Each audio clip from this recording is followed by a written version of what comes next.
Sementara itu, cuaca di Kelantan dilaporkan masih lagi hujan di semua kawasan termasuk di kawasan pedalaman.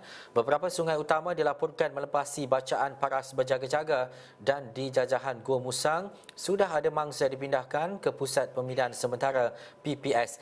Dan untuk mendapatkan perkembangan lanjut, kita terus sahaja bersama dengan Wakil SO Awani Kelantan, Muhammad Fandi Muhammad. Fandi, kalau boleh kongsikan bagaimana situasi dan juga mungkin keadaan banjir di Kelantan ketika ini.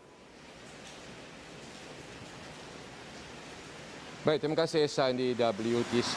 Keadaan ataupun situasi banjir di Kelantan setakat jam ini bertambah buruk, di mana jika saya laporkan sekitar tengah hari tadi sekitar 392 orang mangsa banjir ditempatkan di dua pusat pemindahan sementara.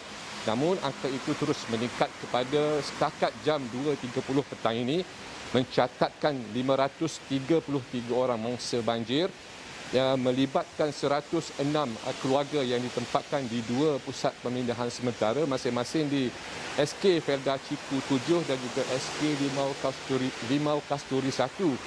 Dan kesemua penduduk ataupun mangsa banjir yang dipindahkan itu melibatkan penduduk dari beberapa kampung di kawasan Limau Kasturi dan juga di kawasan Felda Ciku.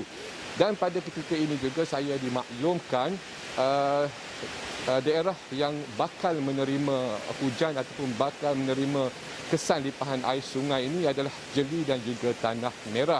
Di mana setakat ini saya dimaklumkan berlaku juga perpindahan di Jeli, di mana beberapa tempat khususnya di kawasan Kuala Balah menyaksikan ada keluarga dipindahkan. Namun info bencana banjir Jabatan Kebajikan Masyarakat belum lagi memastikan berapa keluarga ataupun berapa jumlah mangsa banjir yang ditempatkan di pusat pemindahan sementara.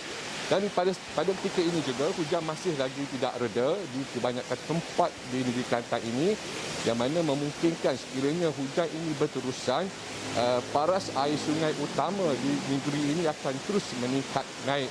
Dan keadaan ini mungkin akan menyebabkan lebih ramai mangsa banjir selain daripada daerah Gua Musang, mungkin daerah Tanah Merah dan juga Jeli akan turut menyaksikan mangsa banjir yang baru bakal ditempatkan di pusat pemindahan sementara, Ehsan.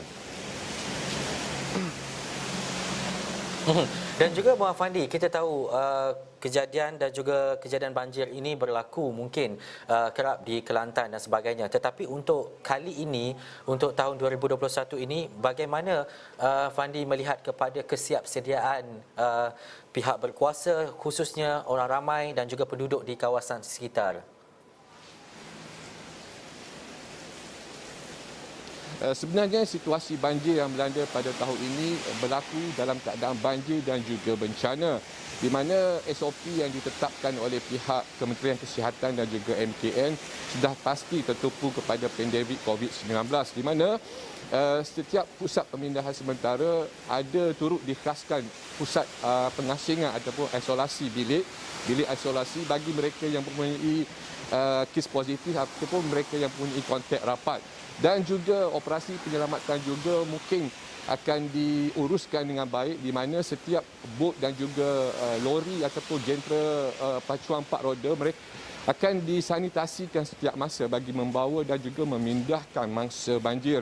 Untuk itu bagi mereka yang bakal dipindahkan ataupun mungkin berada di kawasan yang berisiko, pihak berkuasa telah menegaskan supaya mereka terus berterus terang ataupun secara jujur menyatakan sama ada mereka positif ataupun sebaliknya. Ini kerana ini melibatkan pemindahan, dan jika ada kes-kes positif yang di kawasan kampung yang dipindahkan itu, mereka perlu memaklumkan kepada pihak berkuasa kerana mangsa banjir yang ada kes positif mereka mungkin ditempatkan di pusat pemindahan yang berasingan daripada mangsa banjir lain. Saya akan bawakan perkembangan lanjut dan keadaan pada hari ini, pada petang ini masih lagi belum reda hujannya. Saya kira mungkin akan bertambah jumlah mangsa banjir dipindahkan. Yang pentingnya di kawasan pedalaman, apa yang saya dimaklumkan, hujan masih lagi belum reda dan paras air sungai utama sama ada di Sungai Galas ataupun Sungai Nenggiri masih lagi menunjukkan trend peningkatan. Saya kira itu saja dapat saya laporkan langsung dari Kelantan, Ehsan. Baik, terima kasih Muhammad Muhammad, Wakil Astro Awani di Kelantan, dan juga perkembangan dari sana terutamanya di kawasan-kawasan yang terlibat dengan banjir akan kami bawakan dari semasa ke semasa.